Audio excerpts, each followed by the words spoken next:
آیت نمبر 19 سورہ فاطر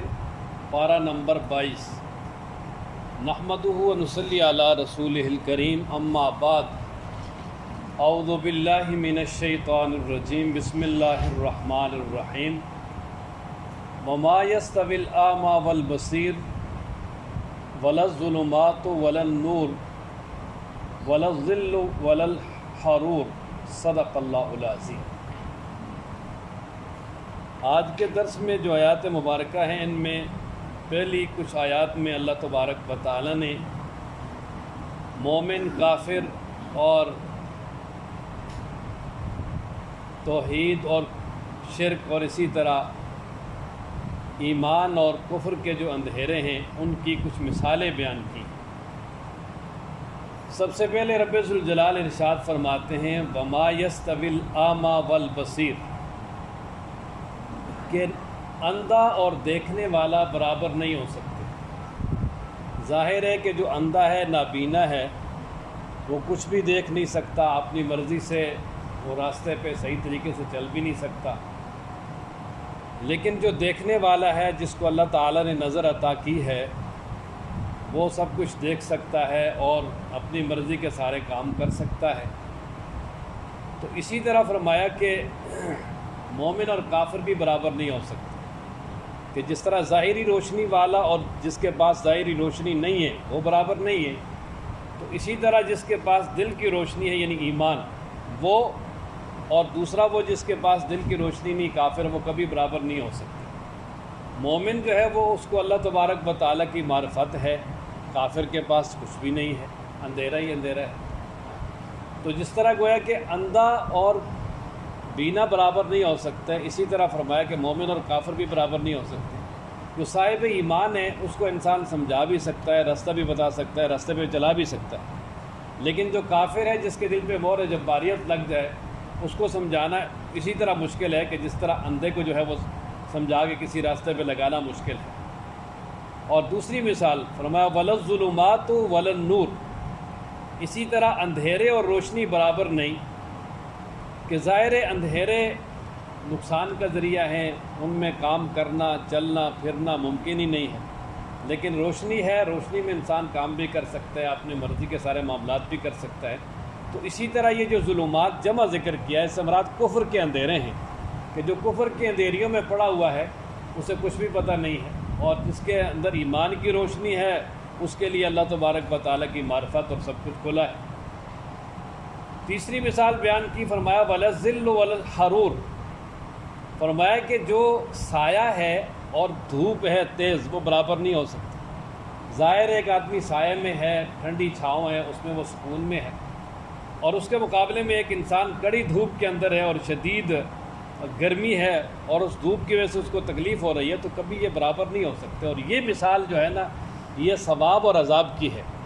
کہ جس کو اللہ تبارک و تعالیٰ نے ایمان کی وجہ سے اور نیک اعمال کی وجہ سے ثواب عطا کرنا ہے اور اس کے صلے میں اللہ نے جنت عطا کرنی ہے، وہ وہاں آرام سے زندگی گزارے گا۔ اور دوسری طرف جو کافر ہے، اپنی کفر اور بدعمالیوں کی وجہ سے جو ہے وہ اسے عذاب ہوگا، اور وہ عذاب جہنم میں ہوگا، اور وہ شدید قسم کی گرمی اور شدید قسم کی تکلیفوں سے دوچار ہوگا۔ تو گویا کہ جس طرح سایہ اور یعنی کڑی دھوپ یہ برابر نہیں ہو سکتے، اسی طرح مومن کا اجر اور کافر کا جو بدلہ ہے وہ برابر نہیں ہو سکتے، اور اسی طرح حق و باطل بھی برابر نہیں ہو سکتے۔ آگے چوتھی مثال بیان کی ہے، فرمایا وما یستوی الاحیاء ولا الاموات، کہ زندہ اور مردہ برابر نہیں ہو سکتے۔ ظاہر ہے زندہ کو انسان بات سمجھا سکتا ہے، زندہ کو راستہ لگانا بھی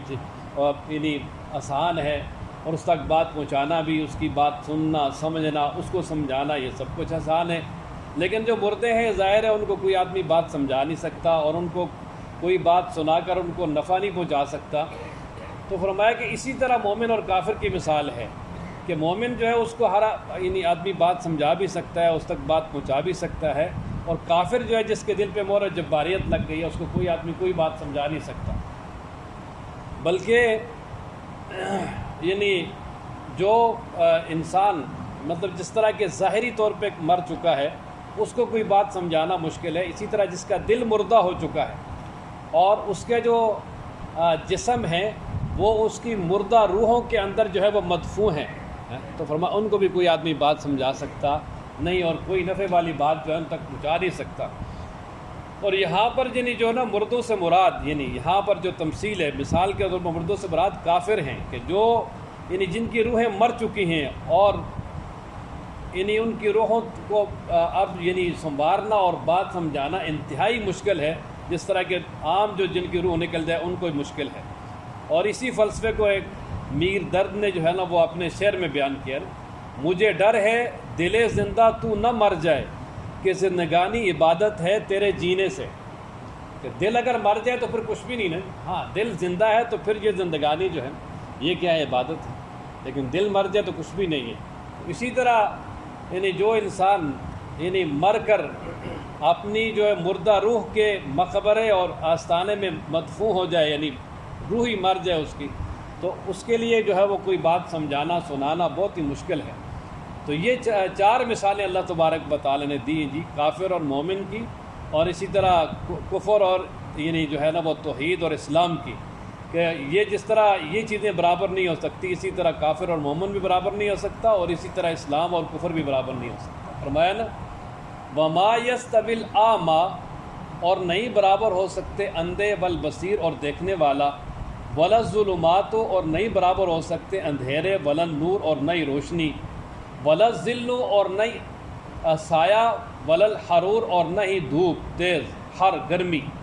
وَمَا يَسْتَوِي الْأَحْيَاءُ، اور نہیں برابر ہو سکتے زندہ، وَلَا الْأَمْوَاتُ، اور نہیں مردہ، ان اللہ، بے شک اللہ تعالیٰ، یسمع، سناتا ہے من یشاء، جس کو چاہتا ہے۔ اور اس سے مراد سماع نافع ہے، کہ مطلب اللہ تبارک و تعالیٰ سناتا ہے جس کو چاہتا ہے، یعنی جس کو چاہتا ہے بات سن کر اس کو قبول کرنے کی توفیق دیتا ہے۔ عموماً یہ محاورے میں بھی بولا جاتا ہے نا جی، یار فلاں بندے نے میری بات نہیں سنی، حالانکہ بات تو سنی ہوتی ہے، مطلب یہ ہے کہ اس نے میری بات مانی نہیں، تو یہاں ماننے کا سننا مراد ہے، نفع والا سننا مراد ہے۔ اور اسی طرح فرمایا وما انت بمسمع، اور نہیں آپ سنانے والے من ان کو فی القبور، جو قبروں میں ہیں، کہ جس طرح قبروں میں کسی کو سنا کر نفع نہیں پہنچایا جا سکتا، ان کو کوئی بات نہیں سمجھائی جا سکتی، اسی طرح مزید واضح کر دیا اس بات کو کہ ان کافروں کو بھی کوئی بات نہیں سمجھائی جا سکتی، اس لیے کہ جو ہے ان کے بھی جو اجسام ہیں، ان کی مردہ روحوں کے لیے مقبرے بن چکے ہیں، ان کو بھی کوئی بات نہیں سمجھا سکتا۔ اور آگے فرمایا ان انت الا نذیر، ہاں باقی یہ ہے کہ جو دنیا سے چلے گئے ہیں، قبروں میں ان کے لیے عذاب اور آخرت یعنی برزخی جو عذاب ہے وہ تو ہے، اور اسی طرح اگر نیک لوگ ہیں ان کے لیے برزخی اور قبر کی نعمتیں ہیں، یہاں تک کہ حدیث مبارکہ میں آتا ہے نبی پاک صلی اللہ علیہ وسلم نے ارشاد فرمایا کہ جب مردے کو قبر میں عذاب ہوتا ہے نا تو ساری دنیا سنتی ہے سوائے جن اور انسانوں کے، اللہ تعالیٰ نے ان سے پردہ رکھا ہے۔ وجہ یہ کہ فرمایا اگر تمہیں پتہ چل جائے کہ ان کو کیسا عذاب ہو رہا ہے تم اپنے مردوں کو دفن کرنا چھوڑ دو، ہاں وہ تو ان پہ ان کے ساتھ سارا معاملہ ہے، لیکن دنیاوی اعتبار سے ان کو کوئی بات سنا کے سمجھانا اور ان کو نفع پہنچانا یا ان سے کوئی بات لینا یہ کسی کے بس میں نہیں ہے۔ اسی طرح فرمایا کہ کافروں کو بھی کوئی بات سنانا سمجھانا یہ بھی کسی کے بس میں نہیں ہے۔ اللہ تبارک و تعالیٰ کسی کا ذہن کھول دے تو وہ الگ بات ہے۔ ان انتا، نہیں آپ، الا مگر نذیر، ڈر سنانے والے، مطلب اللہ تعالیٰ نے فرما دیا کہ اپنے پیغمبر سے کہ آپ کا کام ہے پیغام پہنچانا، وہ آپ نے پہنچا دیا ہے، باقی اگر کوئی مانتا ہے تو ٹھیک ہے، نہیں مانتا تو پریشان ہونے کی ضرورت نہیں ہے۔ اور مزید آگے فرمایا انا ارسلناک، بے شک ہم نے آپ کو بھیجا ہے بالحق، کے حق دے کر، بشیرن، خوشخبری سنانے والا بنا کر، و نذیرا، اور ڈر سنانے والا بنا کر، یعنی قرآن مجید وہی حق دین اسلام دیا تاکہ آپ دنیا والوں کو پہنچائیں اور جو مانے اس کو خوشخبری دیں کہ اللہ تعالیٰ کی طرف سے نعمتیں اور جنت ملے گی، اور جو نہیں مانتے ان کو ڈر سنائیں کہ بھئی اللہ تعالیٰ کا عذاب بھی ہوگا۔ وَإِن مِّنْ أُمَّةٍ، اور ساتھ ہی فرما دیا کہ آپ سے پہلے بھی جتنی امتیں گزری ہیں ہر امت میں ایک ڈرانے والا، اللہ کا پیغام پہنچانے والا اللہ تعالیٰ فرماتے ہیں ہم نے بھیجا ہے۔ وَإِن مِّنْ أُمَّةٍ، اور نہیں ہے کوئی امت، الا مگر خلا، گزرا ہے، فیا، اس میں، نذیر، ڈر سنانے والا، یعنی اللہ تبارک و تعالیٰ کا پیغام سنانے والا ہر امت میں گزرا ہے۔ اور ہر امت میں جو اللہ نے رسول اور نبی بھیجے ہیں انہوں نے اپنا اپنا پیغام صحیح طریقے سے پہنچایا ہے، جن کے مقدر میں تھا مان لیا اور جن کے مقدر میں نہیں تھا نہیں مانا، جنہوں نے مان لیا وہ کامیاب ہے، جنہوں نے نہیں مانا وہ ناکام ہے۔ لیکن جو تبلیغ کرنے والے انبیاء ہیں وہ کامیاب ہیں، انہوں نے اپنا مشن مکمل کر دیا ہے۔ وَإِن يُكَذِّبُوكَ فَقَدْ كَذَّبَ الَّذِينَ مِن قَبْلِهِمْ۔ اچھا یہ بھی نبی پاک صلی اللہ تعالیٰ علیہ وآلہ وسلم کے لیے ایک تسلی ہے کہ حضرت صلی اللہ علیہ وسلم کفار کو، مشرکین کو دن رات بڑی محنت کے ساتھ تبلیغ کرتے تھے، دعوت دیتے تھے، اللہ تعالیٰ کے دین کی طرف بلاتے بڑے دلائل کے ساتھ، مواعظ حسنہ کے ساتھ، لیکن مشرکین ظاہر ہے اکثریت نے بات نہیں مانی۔ 13 سالہ مکی دور میں جو ہے وہ چند سو لوگ مسلمان ہوئے ہیں، ظاہر ہے کتنی حضرت صلی اللہ علیہ وسلم کو پریشانی اور تکلیف ہوتی ہوگی۔ تو اللہ تبارک و تعالیٰ نے جا بجا اس مضمون کو بیان کیا قرآن مجید میں کئی جگہ پہ، بلکہ اس صورت میں یہ دوسری دفعہ آ رہا ہے، اس صورت میں بھی یہ دوسری دفعہ آ رہا ہے کہ اللہ فرما رہے ہیں تسلی کے لیے کہ وہیں یکذبوک، اگر یہ لوگ آپ کو جھٹلاتے ہیں تو پریشان نہ ہو، کیوں؟ فقط تحقیق کذب الذین، جھٹلایا ہے ان لوگوں نے من قبلہم، جو ان سے پہلے تھے، کہ جو ان سے پہلے امتیں گزری ہیں انہوں نے اپنے رسولوں کو جھٹلایا ہے، لیکن انہوں نے ان رسولوں نے ان کے جھٹلانے کی وجہ سے اپنا مشن نہیں چھوڑا، تو فرمایا آپ بھی مشن نہ چھوڑیں، ان کو جھٹلانے دیں، ان کی طرف توجہ ہی نہ کریں۔ جاءتہم، کہ ان کے پاس آئے تھے، رسولہم، ان کے رسول، بالبینات، واضح دلائل لے کر، وبالزبر، اور صحیفے لے کر، وبالکتاب المنیر، اور روشن کتابیں لے کر۔ یعنی کچھ انبیاء ایسے تھے کہ جن کو اللہ تعالیٰ نے صرف معجزات دیے، یہ بینات بینہ کی جمع ہے، جو اللہ تعالیٰ انبیاء علیہ الصلوۃ والسلام کی صداقت کے لیے معجزات عطا کرتے ہیں۔ قرآن و مجید میں کہیں ان کو آیت کہا گیا ہے، کہیں ان کو بینہ کہا گیا ہے۔ تو بینہ سے مراد یہ کہ جو اللہ کے نبی ہیں وہ آئے ہیں معجزات لے کر، وبالزبر، اور کچھ انبیاء ایسے ہیں کہ جن کو اللہ تعالیٰ نے چھوٹے صحیفے عطا کیے ہیں، صحف ابراہیم و موسیٰ،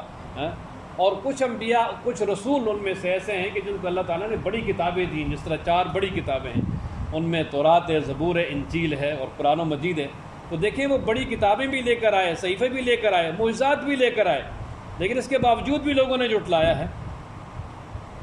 تو وہ پریشان نہیں ہوا، فرمایا آپ بھی پریشان نہ ہو۔ اور پھر آگے فرمایا کہ ثم، پھر اخذت الذین، میں نے پکڑا ہے ان لوگوں کو، کفروا، انہوں نے کفر کیا، فکیف، پس کیسے، کان، ہوا، نکیر، میرا عذاب۔ کہ اللہ تعالیٰ فرماتے ہیں میرے پیغمبر آپ نے واقعات تو سن لیے ہیں نا، کہ جنہوں نے ان پیغمبروں کو جھٹلایا ہے ان کو ہم نے کیسے پکڑا، اور ایسا پکڑا ہے کہ ان کو کوئی چھڑا نہیں سکا۔ قوم عاد، قوم ثمود، حضرت شعیب علیہ السلام کی قوم، لوط علیہ السلام کی قوم، موسیٰ علیہ السلام کی قوم میں جنہوں نے سرکشی کی، ان کے بارے میں دیکھ لیں، یعنی کہ جن نے بھی جھٹلایا ان کو چھوڑا نہیں ہے۔ تو یہ تسلی ہے کہ یہ جو آپ کو جھٹلانے والے ہیں اگر یہ اسی پہ قائم رہے تو ان کو چھوڑا نہیں جائے گا۔ اور پھر ایسا ہی ہوا کہ جو بڑے بڑے سرغنے تھے، جو یعنی سب سے زیادہ پیش تھے، آگے بڑھ کر اسلام کی مخالفت کرنے والے تھے، ان کا کام تو بدر سے ہی شروع ہو گیا تھا، اور اس کے بعد 8 سالوں میں خاتمہ ہو گیا بالکل۔ الم تر ان اللہ، اچھا اب یہ کافر مومن کی کچھ مثالیں بیان کی، پھر اس کے بعد تسلی حضرت صلی اللہ علیہ وسلم کو دی، اور اس کے بعد پھر اللہ تبارک و تعالیٰ نے آگے اپنی توحید اور وحدانیت پہ کچھ دلائل بیان کیے۔ اب یہ 9ویں دلیل ہے، دلیل عقلی ہے اس سورہ مبارکہ میں اللہ کی وحدانیت پر، کہ اللہ تبارک و تعالیٰ انسان کو مخاطب کر کے کہہ رہے ہیں کہ الم ترا، انسان کیا آپ نے دیکھا نہیں ہے، یعنی دیکھ رہے کیا کہ اللہ وہ ذات ہے کہ جس نے آسمان سے پانی برسایا اور اس پانی کے ساتھ زمین کو آباد کیا، اور اس زمین سے پھل اگائے جو مختلف کلروں کے ہیں، کہ جن کے کلر بھی مختلف ہیں، سیب کا اپنا کلر ہے، ناشپاتی کا اپنا کلر ہے، آم کا اپنا کلر ہے، کیلے کا اپنا کلر ہے، بلکہ ذائقے بھی الگ الگ ہیں اور فوائد بھی الگ الگ ہیں، تاثیرات بھی الگ الگ ہیں۔ ایک پانی، ایک زمین، اور اس سے مختلف کلروں کے پھل۔ اور اسی طرح فرمایا آگے کہ رب ذوالجلال وہ ذات ہے کہ جس نے پہاڑ بنائے، کہ ان پہاڑوں کے کچھ حصے سفید ہیں، سرخ ہیں، اور اس سفید اور سرخ میں بھی بہت سارے کلر ہیں، یعنی سرخ میں بھی کوئی کلر جو ہے نا وہ تھوڑا یعنی ہلکا ہے، کوئی زیادہ گہرا ڈارک ہے، اور اسی طرح سفید میں بھی کوئی بہت زیادہ سفید ہیں، کوئی آف وائٹ ہیں، اسی طرح یعنی مختلف کلروں کے ہیں۔ اور پھر اللہ تعالیٰ فرماتے ہیں کہ کچھ ایسے پہاڑ بھی ہیں جو بالکل سیاہ ہیں، غرابیب و سود،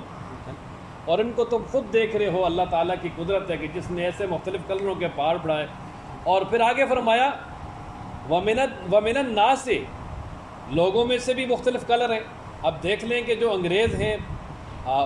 یورپ کے لوگ ہیں، وہ بہت زیادہ وائٹ ہیں، پھر یہ جو ایشیا کے لوگ ہیں یہ درمیانے ہیں، گندمی ہیں، ہاں، اور افریقہ میں کیا جی وہ بالکل سیاہ ہے.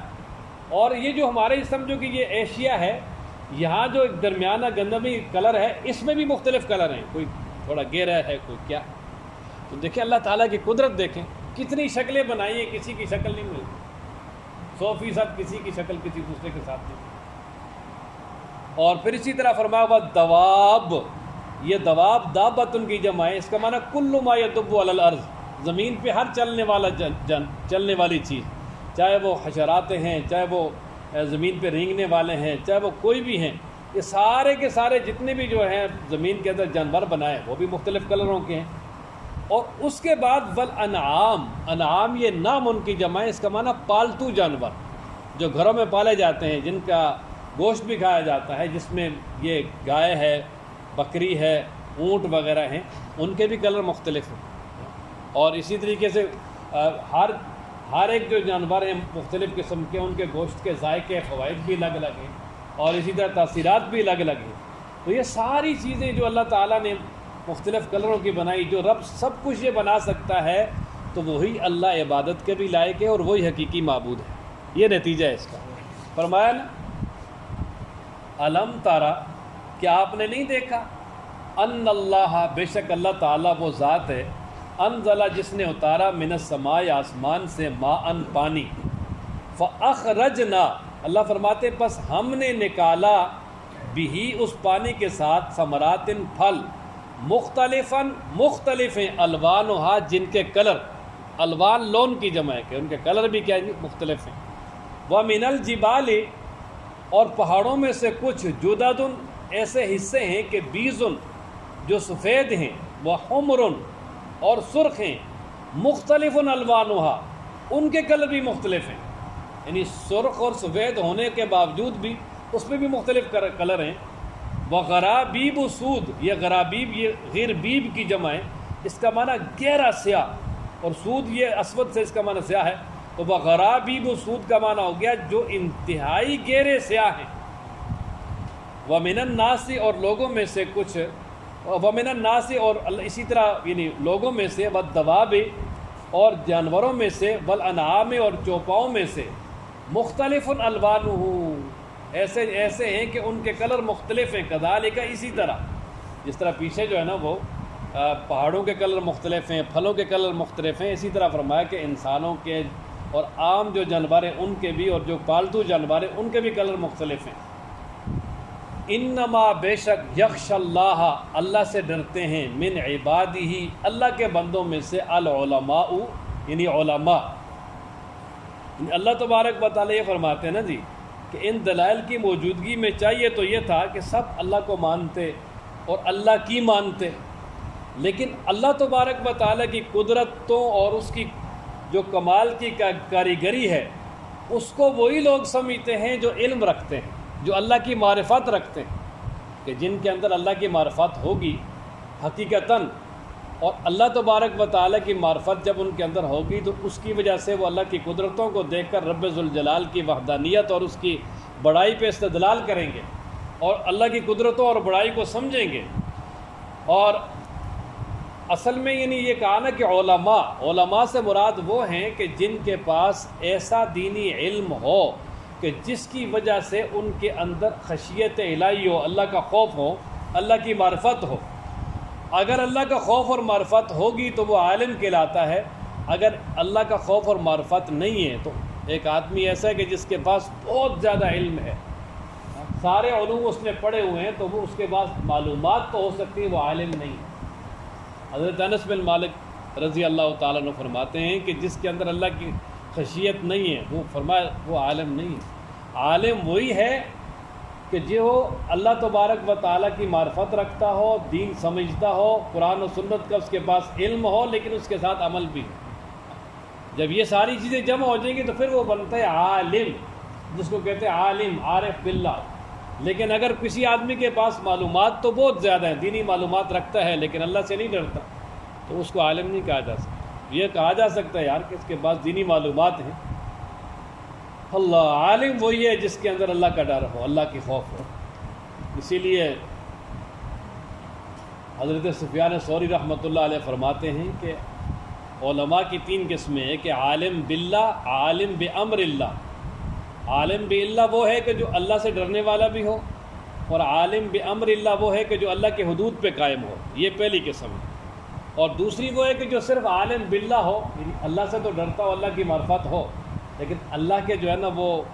اوامر اور نواہی پہ قائم نہ رکھتا، وہ یعنی مکمل طور پہ کاربند نہ ہو، اللہ کے احکامات پر مکمل طور پہ کاربند نہ ہو۔ اور ایک وہ ہے کہ جس کے اندر اللہ کی معرفت ہے ہی نہیں، لیکن اللہ تبارک و تعالیٰ کی حدود سے جو ہے نا وہ حدود پہ قائم ہے۔ تو اب یہ تینوں ان کے پاس علم تو ہے، لیکن حقیقی عالم وہی ہے کہ جو عالم باللہ بھی ہے اور عالم بامر اللہ بھی ہے۔ اللہ تعالیٰ ہم سب کو ایسا ہی بنا۔ فرمایا انما بے شک یخشى اللہ، ڈرتا ہے اللہ تعالیٰ سے، ڈرتے ہیں اللہ تعالیٰ سے، من عبادہ، اللہ کے بندوں میں سے، العلماء، علماء۔ ان اللہ، بے شک اللہ تعالیٰ، عزیز، غالب ہے، غفور، بخشنے والا ہے۔ غلبے کے تحت جو چاہے کر سکتا ہے، کسی کو پکڑ بھی لے، لیکن ہے بڑا غفور الرحیم ہے، بندوں کو معاف کرتا ہے۔ جب بندے توبہ کرتے ہیں تو ان کو معاف کرتا ہے۔ اللہ تعالیٰ ہم سب کو قرآن پڑھنے، سمجھنے، عمل کرنے کی توفیق۔